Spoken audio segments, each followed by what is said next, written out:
Acara selanjutnya yaitu Mau'idah Hasanah dan doa yang akan disampaikan oleh Ustadz Muhammad Labib Taftazani. Kepada beliau waktu dan tempat kami persilahkan.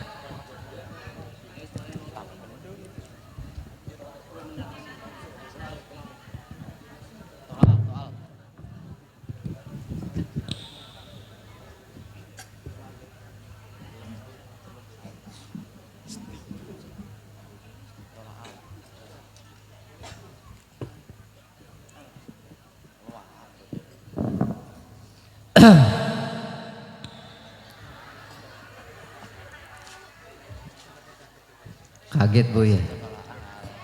Kaget? Berarti jantungnya masih sehat. Alhamdulillah. Semoga yang hadir pada malam hari ini panjang umur semua, sehat walafiat, banyak duitnya. Oh, ketahuan orang punya duit.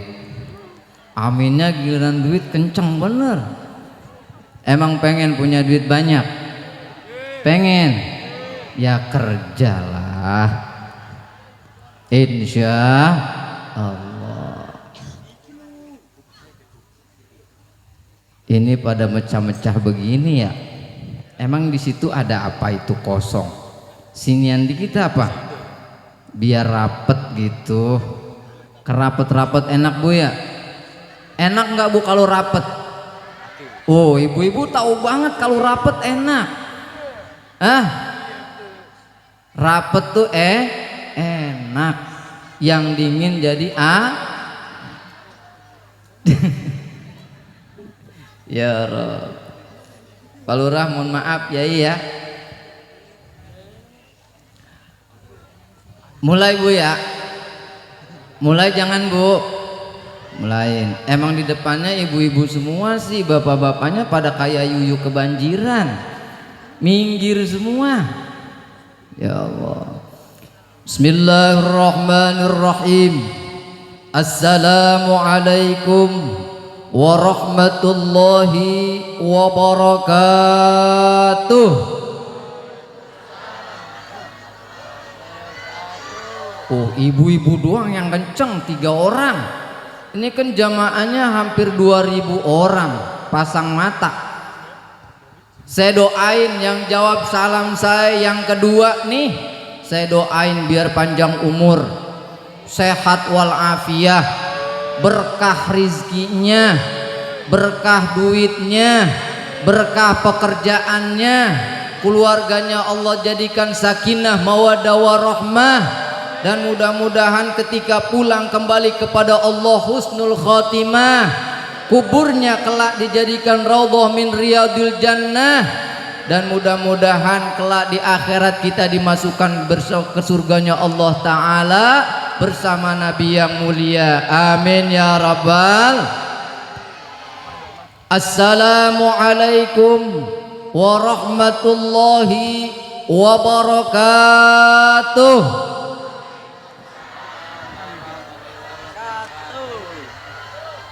Di ujung belum jawab.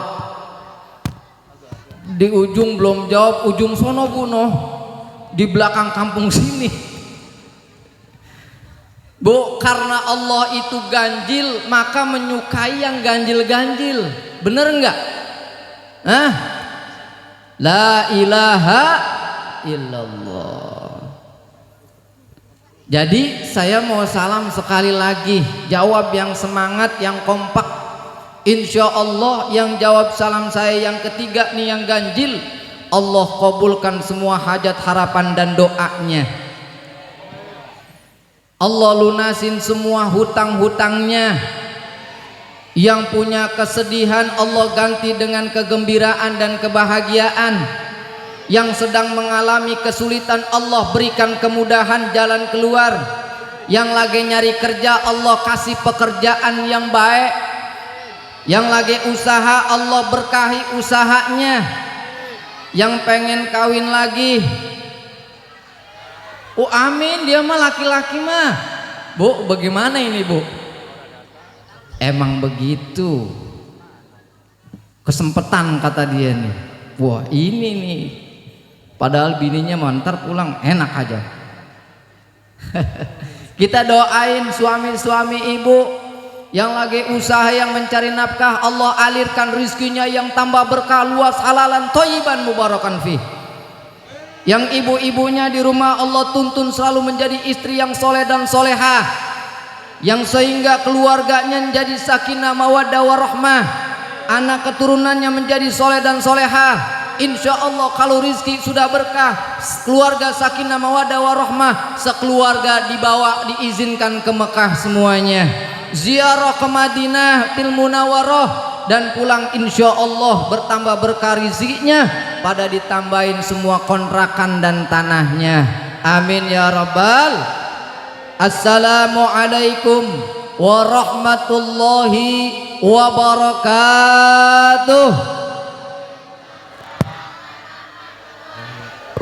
Tuh. Alhamdulillah, udah kompak dah. Alhamdulillah, alhamdulillahilladzi arsala rasulahu bil huda wa dinil haqq liyudhhirahu ala dini kullih wa kafa billahi syahida. Alhamdulillah alladzi nasta'inu wa nastaghfiruh wa na'udzu billahi min syururi anfusina wa min sayyiati a'malina, may yahdillahu fala mudhillalah wa may yudlilhu fala hadiyalah. Alhamdulillah, alhamdulillahil halimil ghafur al wadudi syakur, fahuwa ahaqqu mahmudi wa ajallu mashkur. Ashhadu an la ilaha illallah wahdahu la syarikalah wa ashhadu anna sayyidana wa nabiyyana Muhammadan abduhu wa rasuluh alladzi aqama manaral islami ba'da ad-duthur. Allahumma fasalli wa sallim ala hadzal nabiyil karim wa khataman nabiyyin sayyidina wa habibina wa syafi'ina wa qurrati a'yunina wa maulana Muhammadin. Kurang kenceng, cinta orang sama Nabi? Hah? Cinta enggak sama Nabi? Pengen dikatain pelit enggak sama Nabi? Bahaya kalau dikatain pelit sama Nabi. Kata Nabi, barang siapa orang yang mendengar namaku disebut maka dia tidak bersolawat kepadaku, itu sepelit-pelitnya manusia yang hidup di alam dunia.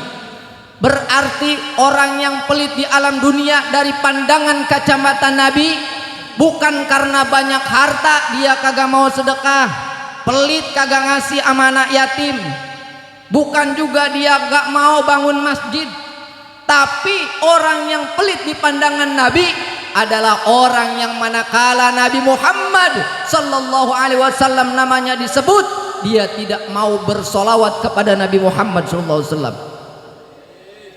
Sallu ala Nabi Muhammad. Dan begini baik kencang-kencang. Emang kudu dipancing-pancing mulu bu ya. Kita kalau mancing kagak pakai umpan lama dapatnya. Tapi kalau pakai umpan insya Allah dapat yang gede. Mudah-mudahan yang tadi bersolawat mendengar nama Nabi Muhammad, insya Allah kelak di yaumil qiyamah kita mendapatkan syafaatul udma dari baginda Nabi besar Muhammad sallallahu alaihi wasallam. Sayyidina wa maulana Muhammadin wa ala alihi wa ashabihi salatan wa salaman daimaini mutalazimaini ila yaumiddin.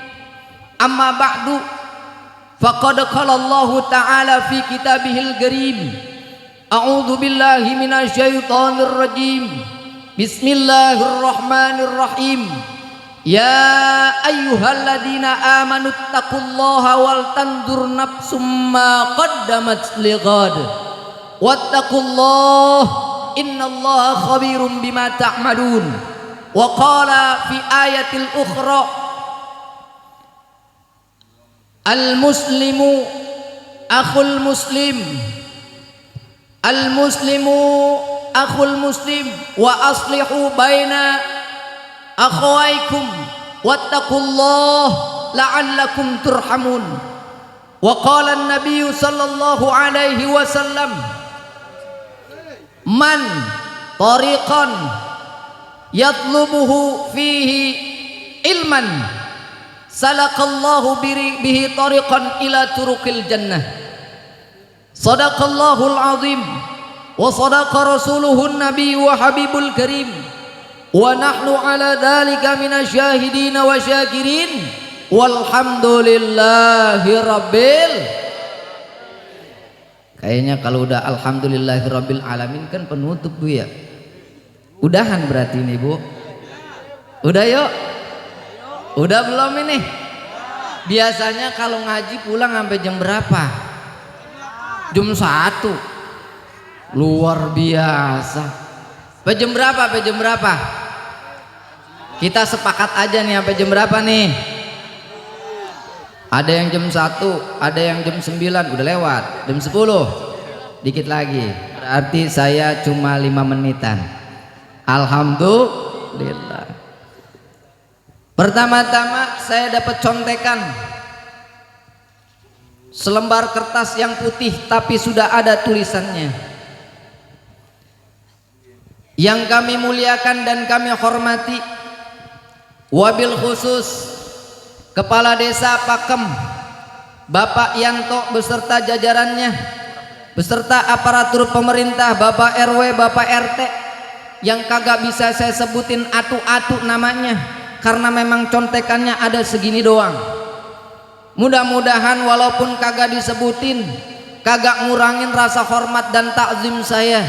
Teriring doa, mudah-mudahan aparatur pemerintah kita, Bapak Lurah kita, Bapak Kepala Desa kita, Bapak Yanto beserta jajarannya panjang umur, sehat walafiat, dan senantiasa amanah menjaga pemerintahnya untuk membangun desanya menjadi desa yang thayyibatun warabun ghafur. Amin ya rabbal alamin. Dan tak lupa juga yang kami hormati ada Bapak Sekretaris Desa Pakem, Bapak Sudirman, mudah-mudahan senantiasa juga sehat walafiat. Yang kami hormati Babinsa Desa Pakem, cuma namanya kagak ada ini. Babinkam Tibnas Desa Pakem, namanya juga kagak ada. Maaf ya Pak kalau kagak saya sebutin. Mudah-mudahan semuanya panjang umur, sehat walafiat. Dan jajaran perangkat Desa Pakem sama namanya juga kagak ada. Mudah-mudahan panjang umur, sehat walafiat. Kemudian yang kami muliakan guru-guru kita, para alim ulama, para sepuh bini sepuh Desa Pakem, Al-Ustadzun Al-Fadil Al-Ustadz Kiai Suyadi, Al-Ustadzun Al-Fadil Al-Ustadz Puryanto, Al-Ustadzun Al-Fadil Al-Ustadz Kusrin, Al-Ustadzun Al-Fadil Al-Ustadz Suripan, dan juga Al-Ustadzun Al-Fadil Al-Ustadz siapa ini? Kiai Syukur, Al-Ustadzun Al-Fadil Al-Ustadz Kiai Rusmanto, Al-Ustadzun Al-Fadil Al-Ustadz Kiai Bashir, dan juga para alim ulama, pemangku masjid dan musola sedesa Pakem. Dan juga yang kita hormati dan kita banggakan, wabil khusus tim Hadroh Rebana Syafaatul Mustafa dan seluruh jamaah masyarakat Desa Pakem yang hadir pada malam hari ini, bapak-bapak, ibu-ibu, adik-adik, anak muda, anak mudi, engkong-engkong, encang-encing, nyababe, nyai-nyai, kalau Betawi begitu. Semuanya yang hadir tanpa terkecuali, baik yang nyata maupun yang goib. Ada yang goib? Hah? Ada yang goib? Tuh lagi duduk di atas salon. Apa itu? Mudah-mudahan semuanya tanpa disebutkan, tanpa terkecuali, teriring doa, setiap langkah-langkah kita, duduknya kita, minumnya kita, ngemilnya kita, sampai ngudut juga tuh bapak-bapak, ada yang ngudut. Bagian yang ngudut juga. Sampai pandangannya mata kita, selama kita duduk niat dari rumah datang kemari, duduk kita semuanya sampai balik ke rumah masing-masing dicatat sebagai amaliyah ibadah kepada Allah Subhanahu wa taala. Dan semua harapan doa yang kita bawa ke tempat ini berkah kemuliaan baginda Nabi besar Muhammad sallallahu alaihi wasallam, semuanya Allah kabulkan dengan sebaik-baik pengabulannya Allah Subhanahu wa taala. Anak-anak kita yang ikut hadir di mari, walaupun di depan tuh kelihatan dia pada main game, bagian baik. Kalau dia masih mau datang ke masjid, mau datang ke majlis taklim, insya Allah berkah duduk di tempat yang mulia, berkah duduk di tempat yang baik. Allah jadikan mereka semua kelak dewasa menjadi anak-anak yang soleh dan solehah. Yang satu-satu harapan kita Bapak Ibu ketika kita meninggalkan alam dunia ini, bukan kita mempunyai harta yang banyak, tapi investasi kita yang paling penting terakhir adalah waladun soleh yad'ulah, mempunyai anak yang soleh yang ketika kita meninggalkan alam dunia ini, setiap dia sujud kepada Allah Subhanahu wa taala, dia enggak pernah lupa untuk mendoakan orang tuanya. Itulah anak-anak yang soleh. Mudah-mudahan anak-anak kita dengan wasilah duduk begini nih di tempat-tempat begini, insya Allah kata seorang alim ulama, barang siapa orang yang senang hatinya, jiwanya duduk di tempat-tempat yang dipandang rahmat Allah, dipandang mulia oleh Allah, paling dicintai oleh baginda Nabi besar Muhammad SAW, maka Allah Subhanahu wa taala akan selalu mengucurkan keberkahan dalam kehidupannya. Amin ya rabbal. Kayaknya udah ada yang ngantuk ini. Udah ngantuk belum ini? Belum? Alhamdulillah. Bapak Ibu jamaah hadirin wal hadirat yang dimuliakan Allah Subhanahu wa taala. Alhamdulillah, saya juga lupa yang saya hormati dan saya banggakan, khususnya sebagai wasilah saya nyampe kemari, walaupun perjalanannya agak jauh juga, emang muter-muter lewat jalan tol, disuruh keluar dari tol Pak. Emang disuruh keluar saya dari tol, keluar. Akhirnya saya keluar, jadi muter-muter jalannya hampir 12 jam baru nyampe di mari. Yang saya hormati Bapak Suparno sebagai wasilah saya, mudah-mudahan panjang umur sehat walafiat. Dan segenap panitia yang kagak bisa saya sebutin atu-atu juga namanya, mudah-mudahan dengan terselenggaranya ini acara, lelahnya menjadi lillah, rizki yang dia keluarkannya menjadi berkah. Insya Allah senantiasa Allah limpahkan keberkahan buat segenap panitia dan semua yang terlibat dalam acara ini, berkah dunia wal akhirah. Amin ya rabbal alamin. Hadirin jamaah wal hadirat yang dimuliakan Allah Subhanahu wa taala, ini acaranya halal bihalal, berarti kita harus saling mengikhlaskan, saling meridhoi. Apa sih emang halal bihalal? Emang pada zaman Nabi ada halal bihalal? Ada kagak? Ada ora pada zaman Nabi? Bu, ada ora? So tahu. Pada zaman Nabi mah halal bihalal kagak ada. Kagak? Makasih. Ora ada bahasa Betawi mah. Ora apa ya saya ngomong Betawi bea. Saya dulu mah saya tinggal di Jawa. Di Pelosok, Gusmik, Kediri, Tulungagung. Akhirnya pulang ya tetap aja bahasa Jawa saya kagak lancar. Tapi kalau orang ngomong Jawa saya ngerti. Oh ini artinya. Cuma mau ngomong lisan saya keluh banget kayaknya. Nggih, saya opo iku lho. Ojo koyo kue. Jadi Betawi bea Bu ya, Pak, paham kan ya? Mudah-mudahan insya Allah. Jadi halal bihalal pada zaman Nabi mah belum ada. Lalu kenapa halal bihalal pada saat ini ada? Karena itu oleh adat istiadat tradisi yang dibangun oleh ulama-ulama kita ahli sunnah wal jamaah. Kenapa begitu? Kan begini Pak, halal bihalal nih yang dari kampung Mari nih, desa Pakem pada ngerantau ke Jawa, ke Jakarta, merantau ke daerah-daerah lain. Dengan adanya halal bihalal, mungkin sebelum Idul Fitri 11 bulan yang lalu banyak yang namanya bikin salah, nggak mesti bertatap muka. Bahkan sekarang orang banyak salahnya bukan dia melontarkan dengan lisan, tetapi dengan jari jemarinya yang main ketak-ketik. Tuh, sekarang be anak kecil udah pinter banget main handphone. Sampai nenek-nenek bisa main TikTok. Sini ada yang main TikTok nenek-nenek. Nah, nenek-nenek pakai joget main TikTok itu, masya Allah. Mudah-mudahan di sini mah kagak ada, di sini mah kagak ada, orang pada ngaji semua. Di rumah mah lagi goyang bentar lagi. Insya Allah daerah ini mah berkah sudah, insya Allah. Kemudian diturunkan temurun tuh tradisi adat istiadat halal bihalal. Yang dari Jakarta yang merantau dari luar daerah dia pulang kampung. Untuk apa? Minta ridho kepada orang tuanya, minta ikhlas kepada para saudara-saudaranya, minta dihalalin segala kesalahannya yang mungkin sebelum Idul Fitri secara langsung atau tidak langsung dia melakukan kesalahan baik kepada orang tuanya, seluruh kaum muslimin wal muslimat. Akhirnya guru-guru kita tuh para alim ulama dijadikan tradisi halal bihalal.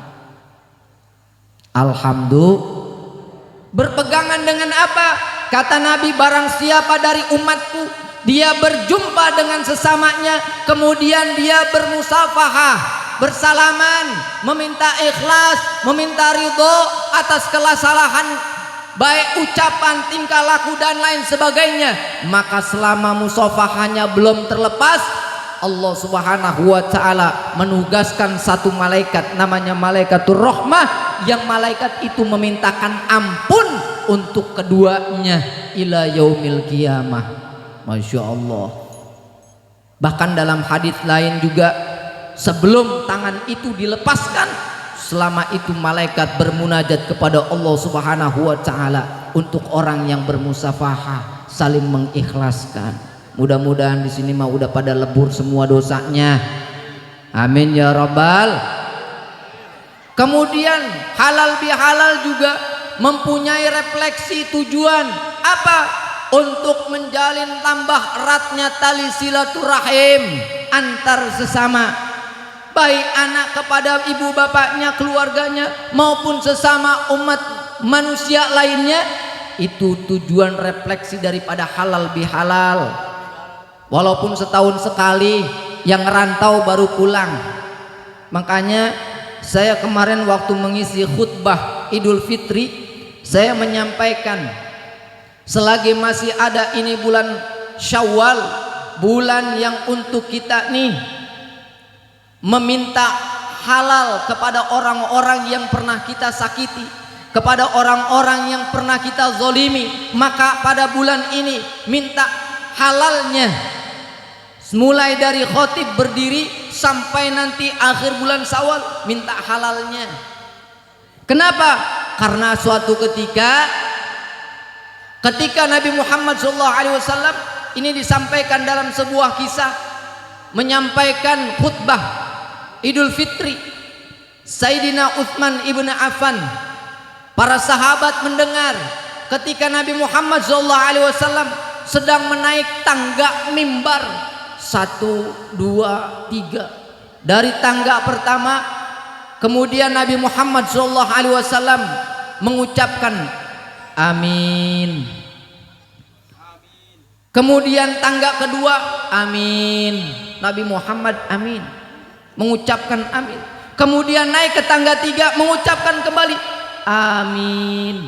Setelah menyampaikan khutbah, sahabat penasaran, bertanyalah para sahabat kepada Rasulullah, ya Rasulullah, tadi kami heran kepadamu, sebelum engkau sedang menaiki mimbar untuk menyampaikan khutbah, engkau mengucapkan amin, sedangkan engkau tidak berdoa. Apa gerangan yang menyebabkan engkau membaca amin, mengucapkan amin ya Rasulullah? Kemudian Rasulullah menjawab pertanyaan para sahabat, wahai sahabatku, ketahuilah bahwasanya tadi malaikat Jibril datang kepadaku, kemudian meminta izin kepadaku, ya Rasulullah, aku ingin bermunajat kepada Allah, sudikah engkau untuk mengamini doa munajatku kepada Allah?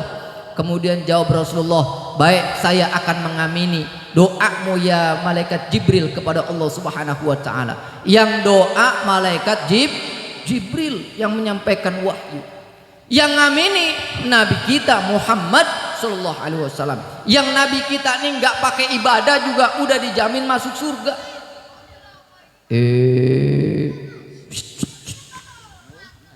Jangan kenceng-kenceng main gamenya. Ntar Pak Ustadz suruh ceramah di atas nih main gamenya. Tuh Bu, apa doa malaikat Jibril nih yang kita takutin, yang kita was-was? Kenapa begitu? Sehingga ada halal bihalal begini nih. Refleksi dari hadis Rasulullah Muhammad SAW. Kenapa begitu? Sebab malaikat Jibril doanya kagak tanggung-tanggung.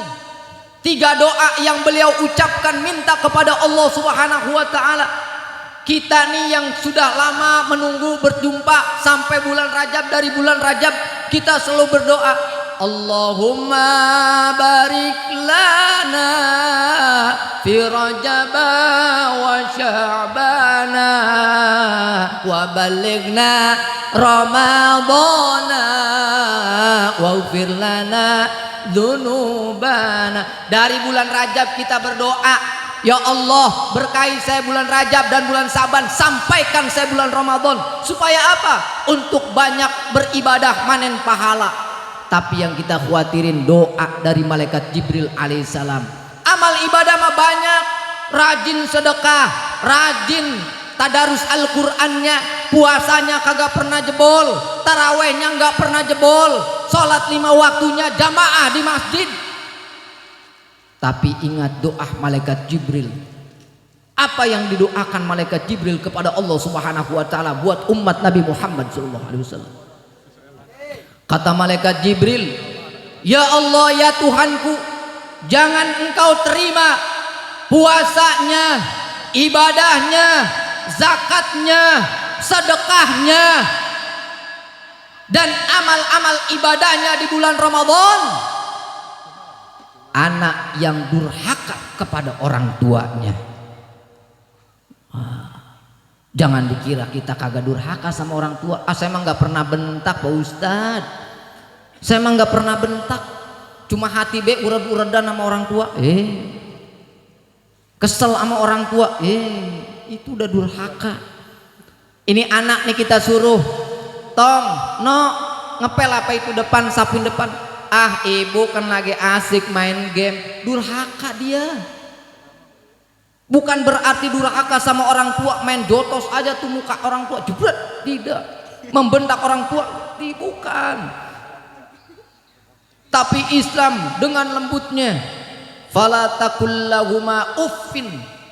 Jangan membentak dan berkata uff. Membentak sampai lagi, berkata uff aja nggak boleh sama orang tua. Masya Allah, tuh doa malaikat Jibril. Makanya ada halal bihalal. Supaya apa? Nih anak minta maaf, sungkem sama orang tua. Pulang dari Jakarta kemari, nggak ada tujuan lain. Dia ingin meminta ridho sama orang tuanya. Ridollah fi ridol walidain. Ridhonya orang tua adalah ridhonya Allah Subhanahu wa taala, adalah ridhonya orang tua. Allah akan ridho kalau orang tua kita ridho. Makanya jangan bikin kesel orang tua. Pengen sukses dunia akhirat cukup berbakti sama orang tua. Apalagi sama ibu kita. Ibu kita dari mulai dia ngidam uwe. Saya selama punya istri baru tahu itu uwe bukan mual doang. Kagak keluar apa-apa itu, dia muntah-muntah. Sakit, ketarik dari ujung perut sampai ulu hati katanya sakit. Tuh baru ngidam. Belum nanti ketika mengandung 9 bulan 10 hari, itu beratnya luar biasa. Nggak bisa ditinggal sesaat pun ketika dia beraktivitas. Enak kalau bisa tinggal sesaat mah. Diam-diam ya no, bede bayi, ini taruh dulu di kasur. emak mau jemurin baju kagak bisa. Kemanapun dia pergi, bahkan sampai tidur pun dia merasakan susahnya ketika lagi mengandung kita. Ya Allah, tengkurap takut meledus, celentang ngap, Masya Allah. Makanya Nabi menyampaikan ada 3 doa yang gak pernah ditolak sama Allah Subhanahu wa ta'ala. Bu, ibu mah istimewa nih bu. Ada 3 doa perempuan yang gak pernah ditolak sama Allah Subhanahu wa ta'ala. Doa nih orang perempuan kalau doa langsung tembus 7 lapis langit, langsung sampai ke hadapan Allah Subhanahu wa ta'ala. Doa siapa? Makanya nih para pemuda kita semua sebetulnya nih semua, karena tanpa adanya orang tua nggak bakalan adanya kita, percaya nggak? Kalau senggokong sih iya kali lahir dari batu. Kita mah kudu ada emak ada babak baru ada kita. Itu perempuan tembus doanya sampai di hadapan Allah, nggak pernah ditolak. Yang pertama, doa seorang ibu untuk anaknya. Makanya kalau pengen punya anak yang pinter, yang cerdas, yang soleh dan solehahnya, maka ibu harus rajin sujud kepada Allah Subhanahu wa ta'ala. Rajin doain anaknya. Jangan doain juga ngomel mulu, geblok banget dalam pelajaran matematik. Jangan bu, jangan dikata bodoh, jangan dikatakan kurang ajar anak kita. Lontarkan yang baik, karena perkataanmu adalah doa. Hati-hati dah tuh. Makanya jangan salah kalau punya anak. Kenapa anak kita disuruh sholat ogah-ogahan, disuruh ngaji ogah? Karena cerminan anak adalah orang tuanya. Jangan rajin bae nyuruh anak sholat ke masjid, giliran bapaknya kagak pernah datang ke masjid. Emaknya juga sama, jangan suruh rajin bae anaknya ngaji, emaknya kagak pernah ngaji. Sampai tetangga ada pengajian kagak mau datang itu ngaji. Tuh bapaknya tahu dah tuh, betul. Gue nama anak mah galak banget, sampai bawa sapu ngaji apa ngaji. Babanya diajak ngaji, udah lu berangkat dulu aja dah, ntar gue nyusul. Kagak nyampe.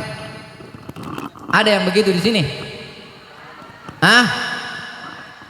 Insya Allah habis halal bihalal besok majlis taklim yang ada di mari nih penuh sampai keluar-luar. Penuh sampai keluar-luar. Di luar semua rumah masing-masing. Di masjid mah kosong. Ya Allah, mudah-mudahan insya Allah berkah kita demen sama tempat begini, kampung kita jadi berkah. Itu yang pertama, doanya ibu bu, buat anak pengen sukses rajin doain. Makanya kata Nabi, al-madrasatul ula al-um, sekolah pertama buat anak pengen biar pinter, biar solehah adalah ibunya. Bagaimana ibunya mau ngajarin ngaji, orang ibunya kagak mau ngaji, jadi kagak bisa ngaji. Bagaimana ibunya mau nyuruh sholat, emang ibunya juga males sama sholat. Lagi tiktokan baik, WA-an. Sekarang makan begitu. Nih semua zaman nih, saya maaf banget. Yang hadir di mari dari 100%, hampir 80%, bahkan 90% lebih banyak baca handphone ketimbang baca Quran. Bener kagak? Jujur, alhamdulillah. Orang lagi ngaji be, lagi WA-an baik. Padahal kita tahu Quran itu adalah pedoman hidup kita. Makanya bu, doain biar anak. Bagenda sekarang mah bapak emakmu nggak bisa ngaji nak, tapi emak pengen engkau jadi orang soleh dan solehah. Investasi emak bapakmu terakhir ketika emak bapakmu meninggal dunia, engkau wajib bisa baca Quran. Ibu nggak malu engkau nggak bisa matematik, ibu nggak malu engkau nggak bisa bahasa Inggris, tapi ibu malu kau sebagai penerus generasi muslim tetapi tidak bisa baca Al-Quran sama sekali. Na'udzubillahi min dzalik. Malu kita ngaku muslim tapi kita kitab suci Al-Quran aja nggak bisa baca. Giliran handphone tahu banget. Ini bapak-bapak pasti hafal sama juragan-juragan bola mah. pemain bola mah hafal. Gila ntar ditanya suratnya apa, surat Al-Fil bunyinya apa, Al-Fil artinya apa, tuh. Bapak Ibu jamaah hadirin wal hadirat yang dimuliakan Allah Subhanahu wa taala, tuh doa yang pertama. Nih, perempuan punya keistimewaan. Makanya nak, saya pesan kepadamu nak, saya sering ngajarin santri saya, kalau kau pengen jadi orang sukses, kau sekolah pengen cepet pinter, maka ketika kau berangkat keluar dari rumah, cium tanganmu, cium tangan ibumu, bulak-balik. Emang ada yang salaman begitu Pak Ustadz? Kita Ahlussunnah wal Jamaah orang NU diajarin sama guru-guru kita, muliakan orang-orang yang memberikan kau ilmu, memuliakan orang-orang tuamu. Kalau kita cium nih di punuk ini namanya takziman wa takriman, memuliakan dan mengagungkan orang-orang tua kita, guru-guru kita. Begini, jangan begini, lagi pusing, ke pipi, lagi sakit gigi. Makanya mas, saya kalau ada santri saya, orang lain mah enggak, kalau santri saya salaman masih begitu, murid-murid saya, sini, ulangi, saya suruh ulangi. Kenapa? Kau harus memuliakan orang yang memberikan kamu manfaat, siapapun orangnya. Cium, begitu sampai bunyi, cium tuh tangan emak sama baba kalau mau sekolah. Kalau di sini namanya mengharap berkah tuh di telapak, fi batnil kafi, di batinnya telapak tangan nih, di sini nih. Makanya kalau kiai saya, dari saya mulai Cirebon sampai saya ke Tulungagung Kediri, saya kalau cium guru saya tuh dikecup, di sini berkahnya. Nah, besok kalau berangkat sekolah cium tangan ibumu, bapamu, suruh pegang kepala kita. Mak, Mbak doain biar siapa kayak namanya si Ahmad, bisa akan doain Ahmad biar cepet pinter. Setiap hari kau begitu, insya Allah Pak Ustadz jamin kau sukses dunia akhirat. Amalin itu, insya Allah berkah, karena keberkahan kita orang tua kita. Kemudian juga bagaimana Pak Ustadz, saya udah pulang kampung tapi orang tua saya kagak ada, maka kau datangi makamnya, kau bacakan Al-Quran. Mentang-mentang kagak bisa, sekarang udah ada handphone dia setelin Yasin, dia malah lagi ngerokok anak meledak semuanya nih. Itu dia pentingnya, bacain Fatihah, bacain tahlil, bacain Yasin. Terus nih ada ilmunya juga. Biasanya kalau di makam orang tua kita nih, di orang tua kita nih makam, ini yang sering terjadi. Ini ada yang namanya tanah dari batu nisan. Kan sekarang kebanyakan itu udah pakai hukum fikihnya. Sebetulnya kalau hukum fikih, kalau kita mah orang biasa, orang awam meninggal nggak perlu dibatuin nisan, haram hukumnya kalau bukan di tanah sendiri. Kan kita nguburnya di tanah wakaf, betul nggak Ki? Jadi ngakuin, karena suatu hari, suatu waktu, bertahun-tahun akan dimakan cacing tanah, habis sudah, maka bisa untuk yang masih hidup nanti ketika meninggal dunia. Tapi sekarang udah banyak terjadi. Baiklah, itu hukumnya begitu. Kemudian nih, kalau didatang ke makam, kemarin kita datang ke makam, ini ada yang namanya tanah di sisa tengah-tengahnya, tumbuh rumput-rumputan, jangan dicabut, jangan dicabutin. Makanya dari rumah bawa gunting, dirapihin aja, kecuali ada pohonan yang mungkin nanti akan membesar dan berakar besar, baru boleh dicabut. Kenapa begitu? Semua makhluk hidup yang ada di alam dunia ini yang Allah ciptakan, tiada lain selalu memuji Allah, berzikir kepada Allah Subhanahu wa taala. Maka selama pohonan itu masih hidup, segar di atas kuburnya, dia selalu berzikir, bertahmid, bertasbih, bertakbir, bertahlil. Pahalanya untuk orang yang berada di alam kubur.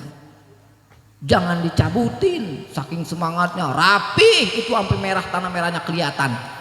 Salah. Jangan dicabutin. Coba jadi kemana-mana tuh saya. Nih yang pertama, doain anak-anak kita, apalagi yang lagi ngerantau jauh dari pandangan kita. Tapi doa ibu tembus di hadapan Allah Subhanahu wa taala. Pertama, perempuan yang doanya mustajab adalah doa seorang ibu untuk anak-anaknya. Yang kedua siapa? Yang kedua, perempuan yang kedua yang doanya nggak pernah ditolak sama Allah. Yang kedua adalah doa seorang istri kepada suaminya. Jadi jangan minta duit doang rajin tiap bulan, papa nyetor. Doain mah males banget. Doain bangun malam tahajud, doain suaminya. Makanya bagi seorang suami yang punya banyak istri, banyak yang doain. Setuju? Pada takut ya. Ada istrinya di sini tuh. Jadi doa yang kedua perempuan adalah seorang istri, doa untuk suaminya. Makanya suksesnya seorang suami dimanapun dia berada tergantung doa seorang istri. Tuh bu, doain suami, jangan cuma minta duitnya doang buat beli make up, tapi doain suami. Enak dong Pak Ustadz yang istrinya lebih dari 2, puyeng. Puyeng. Hati-hati, ini sekarang salah pada ngikutin sunnah Nabi. Katanya punya istri 2, 4, 3 sunnah Nabi. Kalau mau sunnah Nabi kawainin nenek-nenek yang cucunya banyak, bukan yang bahenol. Ya Pak, Bu, saya belain. Kalau suaminya minta kawin lagi, bolehin aja, ridoin. Tapi syaratnya kawininnya nenek-nenek yang umurnya udah di atas 70 tahun. Expired dah tuh. Pengen nyari yang lebih ngikutin sunnah Nabi, nyarinya yang bahenol, yang cantik. Janda-janda di tetangganya terlantar. Salah kita tuh. Ya Allah, mudah-mudahan di sini insya Allah istiqomah cukup 1 istri. Diem ya Pak. Pengen nambah lagi emang? Saya doain nih. Bu, gimana Bu? Ini minta didoain suaminya. Ibu juga diem. Ya Allah, mudah-mudahan kita berkah semuanya. Cukup 1 istri, kalau kita sayang gak bakalan kita sengsara dunia akhirat. Istri juga insya Allah kalau patuh sama suami, insya Allah Bu, gak usah pakai banyak amal ibadah, cukup yang wajib, udah yang wajib aja kerjain, sama patuh sama suami. Surga mau masuk pintu mana aja dibebasin sama Allah Subhanahu wa taala.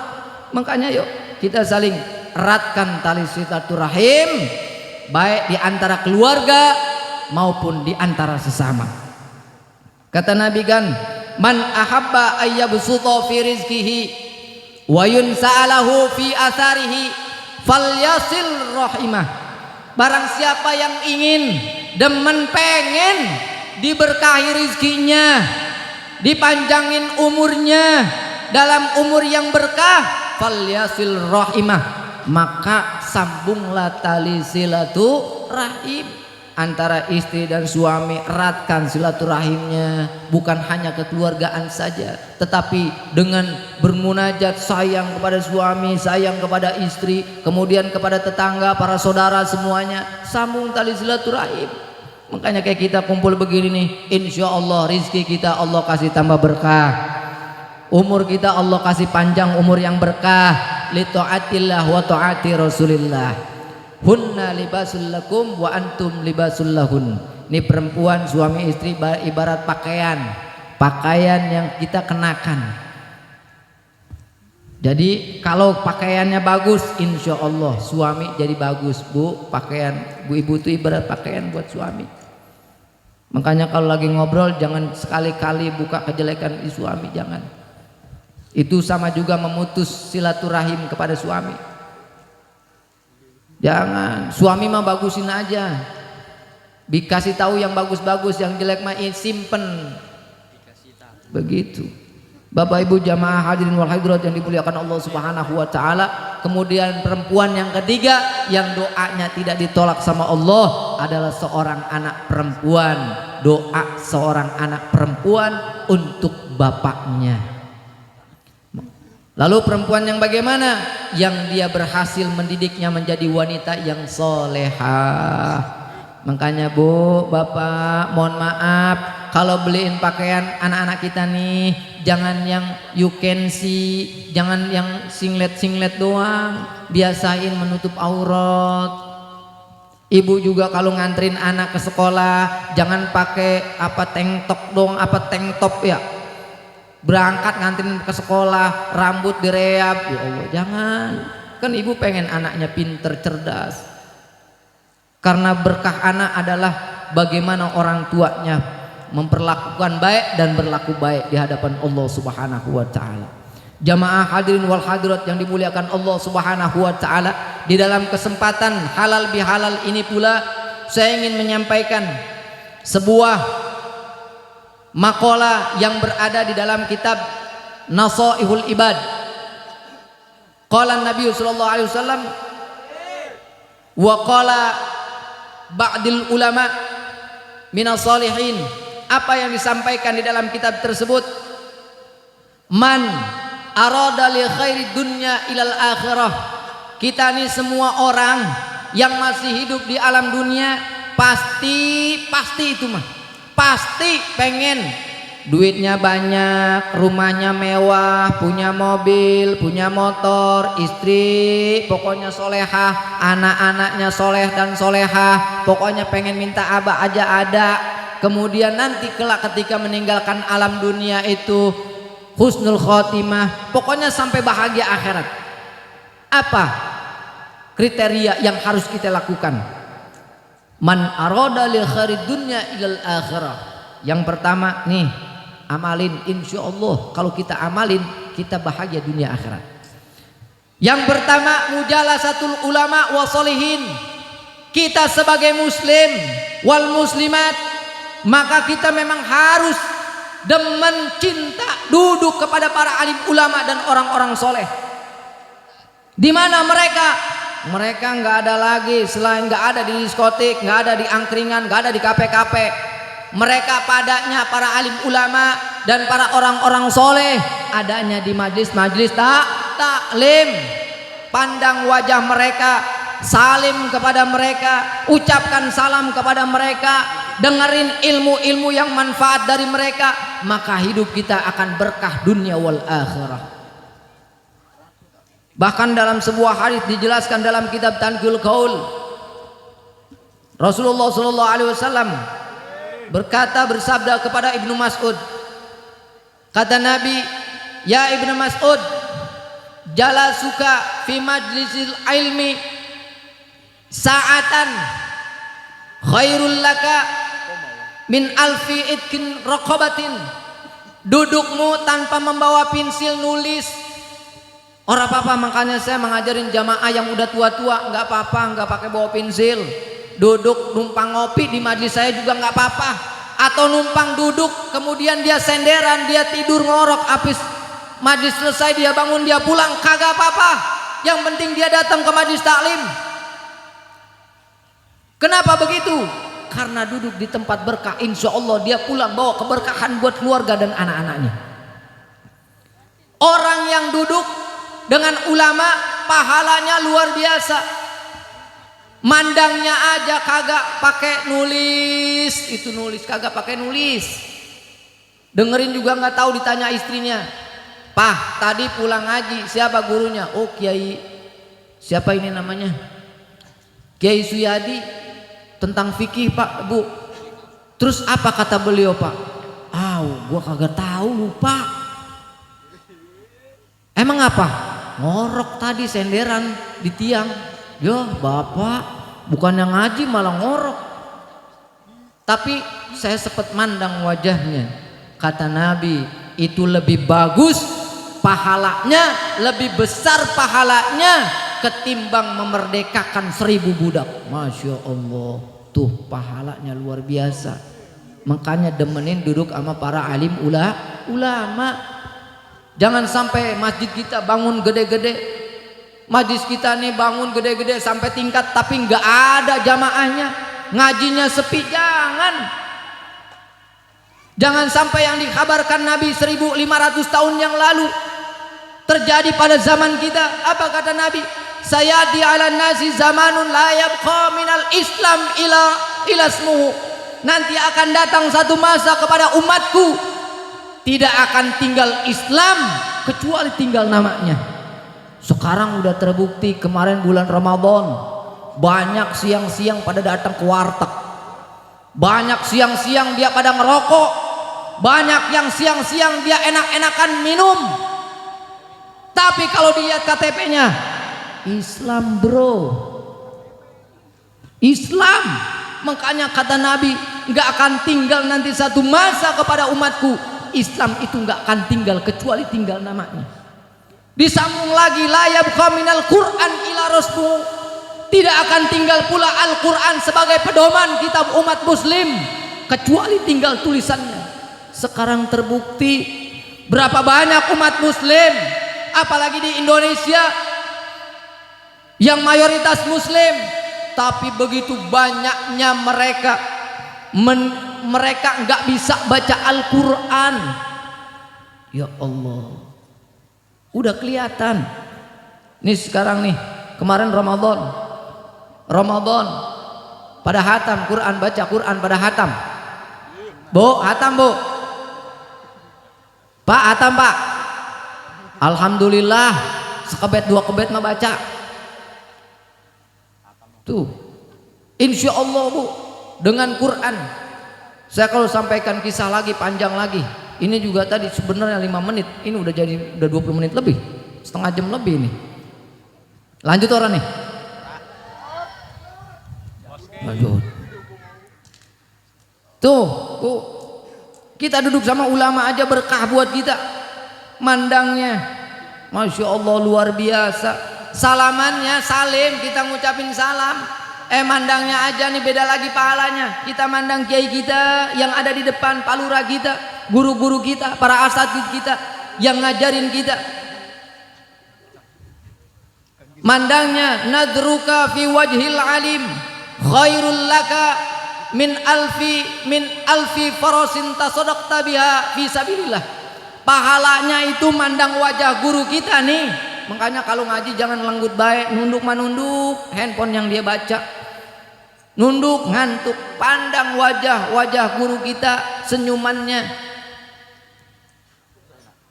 Pahalanya masya Allah, kita mah umat istimewa dikasih sama Allah karena berhubungan dengan baginda Nabi besar Muhammad sallallahu alaihi wasallam.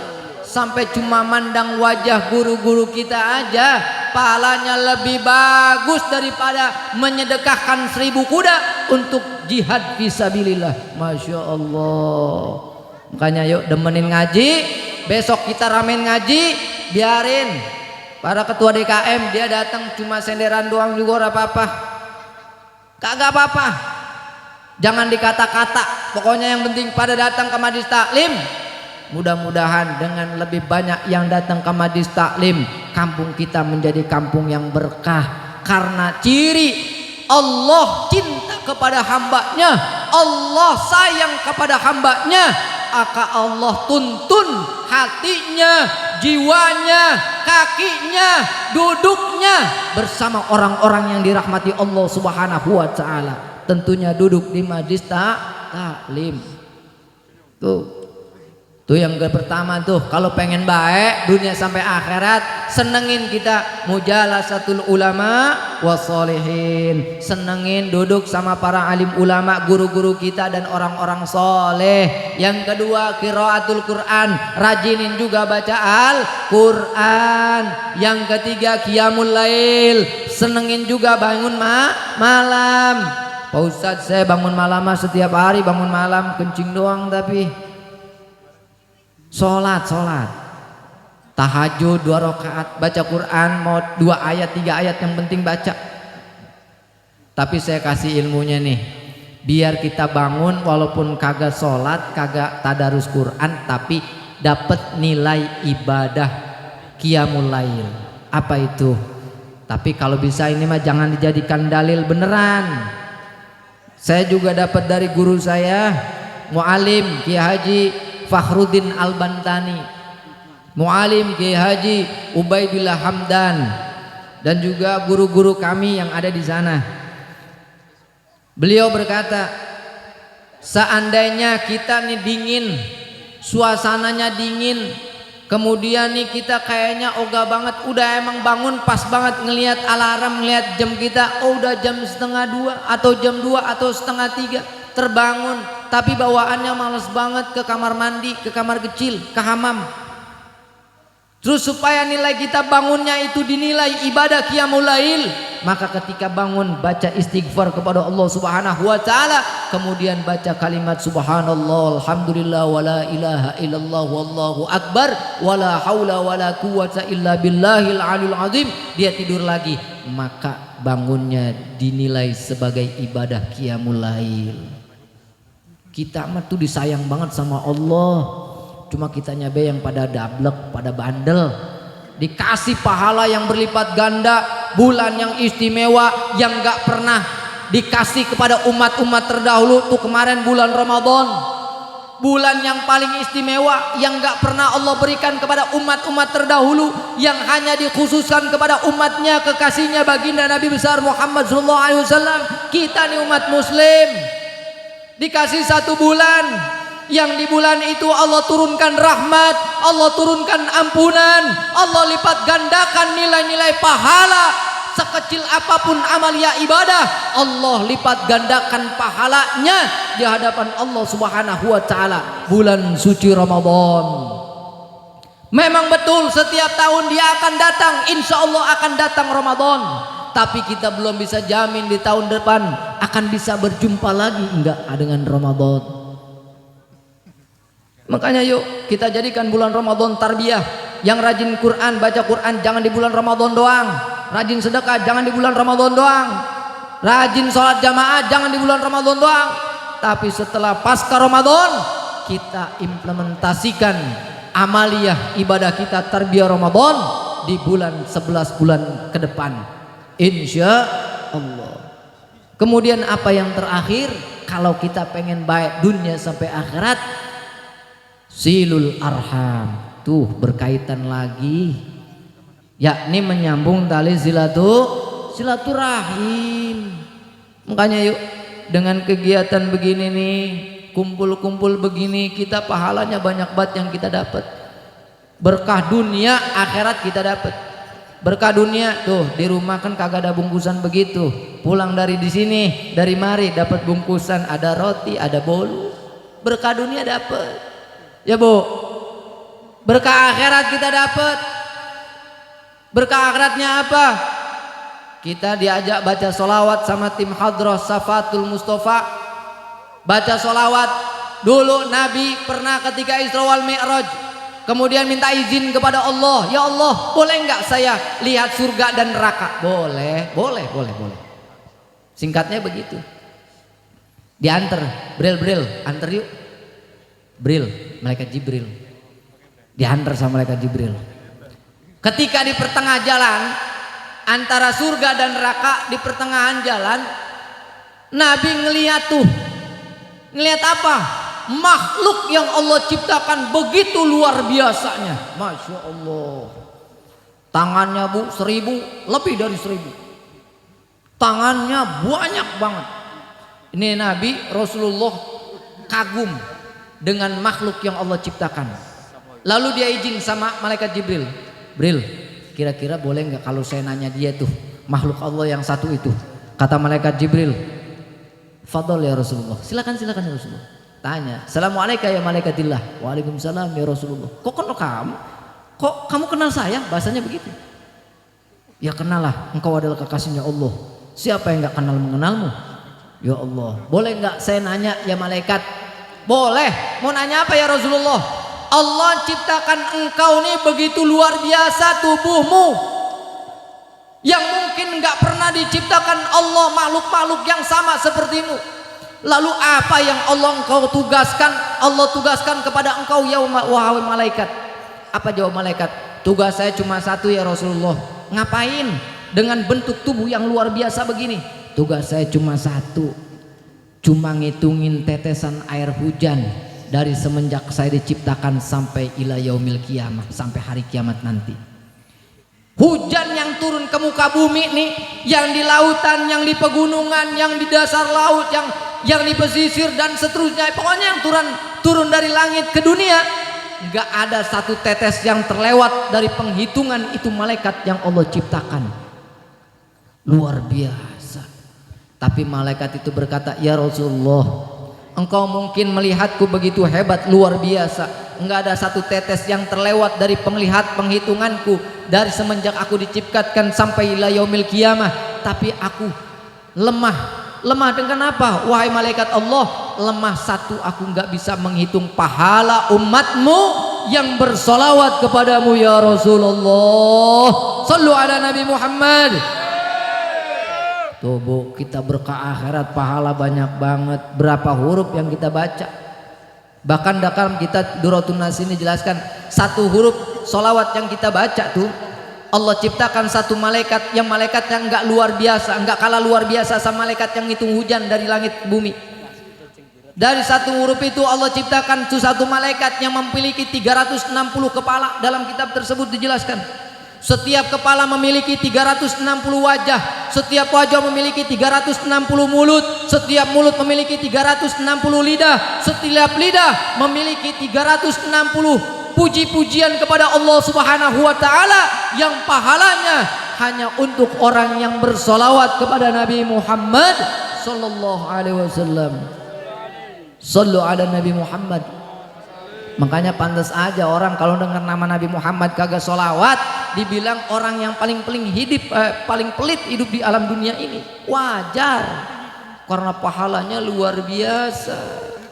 Berapa banyak huruf solawat yang kita baca? Ada yang bisa ngitung? Tuh, tapi pahalanya luar biasa. Makanya yuk, dengan halal bihalal kita pererat tali silaturahim. Dengan bermajlis begini, mingguan, bulanan, di mana ada majlis taklim, jangan sampai kita lewatkan. Ada sebuah keterangan di dalam kitab Nasaihul Ibad, masih dalam kitab tersebut dijelaskan, jangan sampai selama 40 hari kita enggak datang ke majlis taklim. Selama 40 hari jangan sampai enggak datang ke majlis taklim. Kenapa begitu? Hati-hati. Hati-hati. Karena barang siapa orang yang sampai 40 hari dia tidak menghadirkan hatinya, tidak menghadirkan jiwanya, tidak menghadirkan tubuhnya di tempat yang dimuliakan Allah Subhanahu wa taala, yakni majlis taklim, majlis zikir, maka Allah matikan hatinya. Ya Allah, makanya Bapak Ibu, mohon maaf, jangan sampai bilang saya mah malas ibadah sholat, malas sholat. Jangan sampai malas sedekah, jangan sampai malas datang ke majlis taklim. Bukan karena malas takutnya, tapi Allah udah nggak mau disembah sama kita gara-gara nggak mau melaksanakan ibadah sholat. Lalu kita minta pertolongan ampunan kepada siapa kalau tidak kepada Allah Subhanahu wa taala? Ya Allah, jangan sampai kita malas datang ke majlis taklim, tapi bukan karena kita malas, tapi Allah nggak mau kita datang ke majlis taklim. Ya Allah, kita mau dapat penerang dari siapa kalau bukan dari pewaris para nabi? Al ulama warasatul anbiya. Nih guru-guru kita adalah pewaris para nabi, muliakan dia. Jangan sampai gara-gara beda pendapat ilmu fikih pada misah ngajinya, jangan. Gara-gara beda RT pada misah ngajinya, jangan. Hati-hati, bukan mendatangkan keberkahan, akan mendatangkan bencana dalam di tempat kita. Berarti ngajinya belum hatam. Kalau masih ada rasa benci, rasa iri, hasud di hatinya, sehingga dengan perbedaan, beda pandangan, beda RT, dia kagak mau ngaji di tempat RT yang lain. Hati-hati, jangan. Makanya kita beruntung dikumpulkan di tempat di mari nih. Dari RT yang paling atas sampai RT yang paling bawah, dia kumpul di mari. Insya Allah nih desa kita menjadi desa yang thayyibatun wa rabbun ghafur. Amin ya rabbal alamin. Persen terakhir. Udah 1 jam, udah jam 12 Bu. Iya, jam 12 kurang 1 jam. Pengen jadi orang sukses Bu? Pengen kesulitan, kesempitan Allah ganti dengan kemudahan? Pengen? Ini kayak saya kasih zikirnya. Mau kasih amalan? Mau ora? Kayaknya lemes banget, ngantuk, emang ngantuk? Nih amalannya, gampang, kagak sulit. Syaratnya cuma sholat waktu 5 waktunya wajib. Apa itu doanya? Bu, kalau lagi sujud, lagi ruku, bacanya jangan buru-buru. Ini sholat udah kayak orang diuber-uber rentenir, ngumpet. Sholatnya pelan-pelan. Nah, apa yang kita baca? Supaya Allah berikan jalan keluar buat kita. Problematika apapun, Allah pasti berikan jalan keluarnya. Apa doanya? Bu, Pak, kalau sujud terakhir, ini sujud terakhir, baca, habis baca doa subhana rabbil a'la wa bihamdih 3 kali, baca tuh doa Allahumma rzuqna makhroja 11 kali. Makanya ada orang-orang itu, para asatidz, guru-guru kita, kalau sujud terakhir lama amat ya, banyak doanya di sujud terakhir, karena Allah Subhanahu wa Ta'ala paling cinta, paling demen, paling Allah demenin itu hambanya ketika dia hambanya menjatuhkan kepalanya dalam keadaan sujud. Semakin lama kita sujud bermunajat kepada Allah, semakin demen Allah sama kita. Ini sujud udah kayak orang capung cebok, Allahu Akbar, Allahu Akbar. Apalagi kalau terawih, pengen nyari imamnya yang cepetan dikit. Sini imamnya cepet apa lama? Kemarin Dhalin, amin gitu. Oh amin. Sini mau orang gaya, sini mah enak. Bismillahirrahmanirrahim. Alhamdulillahi rabbil alamin. Begitu ya. Wah, ini ada yang kesel. Lama nih. Besok dia pindah ke musola lain. Dilihat imamnya, ya dia lagi. Makanya dia pegang jadwal imam. Asal imamnya yang cepat, dia datang. Asal imamnya yang lama, dia kagak datang. Nah ini bahaya. Jadi sholat itu jangan itu. Jadi itu doanya, dikirnya. Insya Allah, Allahumma rzuqna makhroja. Ya Allah, keluarkan semua kesempitan, kegundah gulanaan, selesaikan problematika kami. Itu doanya Allahumma rzuqna makhraja 11 kali di setiap sujud terakhir. Tapi kalau jadi imam ya jangan begitu juga lama. Ntar pas lagi bangun aja, makmumnya bangun duluan, lama bener imamnya sujudnya baca doa itu. Jadi lihat sikon juga, kalau lagi ngimamin cukup baca 3 kali, boten nopo-nopo. Kalau lagi sendiri baca yang lebih khusyuk 11 kali. Nggih. Sampun deh. Nggih. Alhamdulillah. Bapak Ibu jamaah yang dirahmati Allah Subhanahu wa Ta'ala, jadi momen halal bihalal ini kita jadikan momen yang paling luar biasa. Untuk apa? Saling ikhlas, mengikhlaskan, meridhoi atas kesalahan dan kekurangan kita, baik kepada orang tua, kepada anak kita, kepada suami kita, kepada saudara kita, kepada tetangga kita, kepada sesama manusia, sesama muslim. Insya Allah dengan demikian lahirlah hati kita menjadi fitrah. Apa itu fitrah? Suci seperti bayi yang baru dilahirkan dari rahim ibunya. Jadi ketika setelah Idul Fitri bulan Syawal untuk menyongsong 11 bulan ke depan, maka kita dalam keadaan suci. Jangan dicoret-coret tuh lagi tuh hati kita dengan hasud, dengki, iri, dan lain sebagainya dah. Pokoknya pandang yang baik-baik orang itu. Makanya kalau hatinya, kalau kita sering lihat yang jelek-jelek orang lain, itu menandakan hati kita nih, diri kita yang paling jelek daripada yang kita lihat. Lihat no, suanu bugono. Sebenarnya diri kita yang paling jelek. Lihat yang bagus-bagus aja. Kalau kita melihat, memandang yang bagus, berarti menandakan hati kita lagi bagus, diri kita. Begitu. Jadi mudah-mudahan dalam halal bihalal ini membawa keberkahan buat kita semua, khususnya masyarakat desa Pakem.